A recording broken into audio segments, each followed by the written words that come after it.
Do you think like do you have any like views or understanding of what happens after death? Do you think, for example, I've been looking into like the bardos, and that sort of makes sense, I suppose, if mind can exist beyond biology, or if biology is just mind, I guess, then perhaps like what people perceive as or think about in terms of heaven and hell is just like karma kind of dissolving itself upon death, or what do you think about that in terms of like heavenly realms, hell realms? You ask a lot of questions all in one. We're gonna have to break them up. The first one, what happens after death? Right? What happens after death? This happens after death. This is a result of something that's happened after death. Right? After death, when you die, everything happens. The possible, the impossible, the probable, and the improbable happens. So that's what happens after death. In the moment of God realization, all that stuff is clear to you too.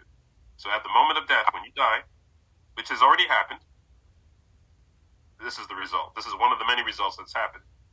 Everything you see that's happening around you is a product of after death. Your death. My death. Your ancestors' death. And so on and so on. It's all the same thing. It's just when you're dead, you choose, at least from the soul perspective, which in Hinduism they call the Atman, or from the Atman perspective, because Atman is still Brahman. It's just Atman is the individualized version of Atman, which is the full collective, the universal, the everything.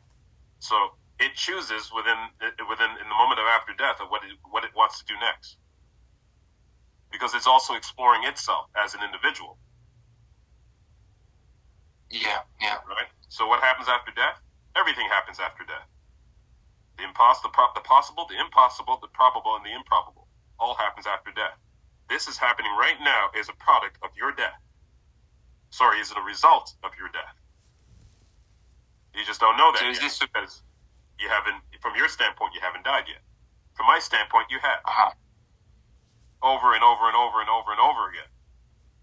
Cause and effect is the cause of everything happening. So in the causal realm, you can watch yourself creating everything into being and destroying everything. Yeah. That's the causal, but that's not all of it, but that's part of the causal self. So that's God too. It's just that's the causal version of God.